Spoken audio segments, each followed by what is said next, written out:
क्या कोई केंद्रीय मंत्री अपनी ही सरकार की योजना का लाभ ले सकता है? यही सवाल इन दिनों पूरे देश में चर्चा का विषय बना हुआ है। एक केंद्रीय मंत्री को खीरे की खेती के लिए लगभग 99 लाख की सब्सिडी मिलने के बाद राजनीतिक गलियारों से लेकर सोशल मीडिया तक बहस तेज हो गई है।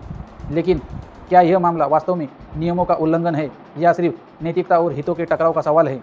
इस वीडियो में हम शुरुआत से अंत तक पूरे मामले को तथ्यों के आधार पर समझेंगे। यह विवाद तब शुरू हुआ जब खबर सामने आई कि केंद्रीय कृषि एवं किसान कल्याण राज्य मंत्री भागीरथ चौधरी को राष्ट्रीय बागवानी बोर्ड की एक योजना के तहत उनके पॉली हाउस खीरा प्रोजेक्ट के लिए लगभग 99 लाख की सब्सिडी मिली।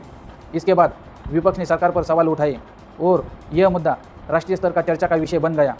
लेकिन इस विवाद को समझने के लिए पहले हमें यह जानना जरूरी है कि आखिर ये भागीरथ चौधरी कौन है। भागीरथ चौधरी राजस्थान से सांसद है और वर्तमान में कृषि एवं किसान कल्याण मंत्रालय में राज्य मंत्री भी है। यही मंत्रालय राष्ट्रीय बागवानी बोर्ड का भी संचालन करता है। इसी वजह से जब उनके प्रोजेक्ट को इसी मंत्रालय की योजना के तहत सब्सिडी मिली तब हितों के टकराव का सवाल उठने लगा। अब समझते हैं कि आखिर ये प्रोजेक्ट आखिर है क्या। रिपोर्टों के अनुसार मंत्री के कृषि फार्म पर आधुनिक पॉली हाउस तकनीक से खीरे की खेती के लिए लगभग 1.99 करोड़ की परियोजना बनाई गई थी। इस परियोजना पर नियमों के अनुसार लगभग 50% यानी करीब 99 लाख की सब्सिडी स्वीकृत हो गई। लेकिन यह सब्सिडी आखिर किस योजना के तहत दी जाती है?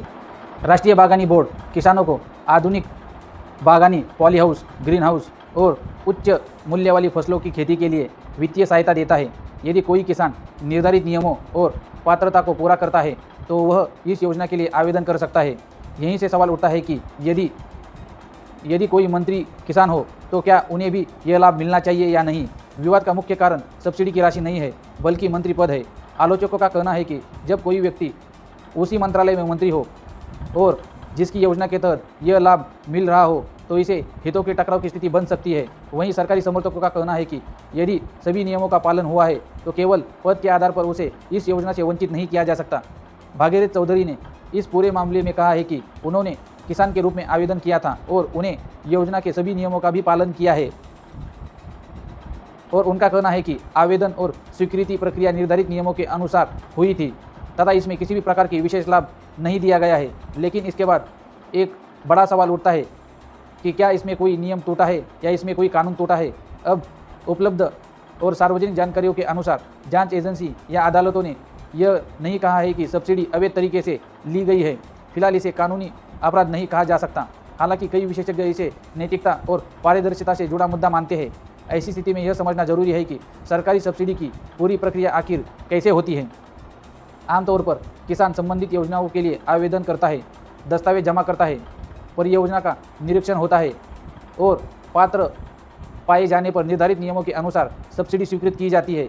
पूरी प्रक्रिया का उद्देश्य योग्य किसानों को आधुनिक कृषि तकनीक के लिए वित्तीय सहायता उपलब्ध कराना है।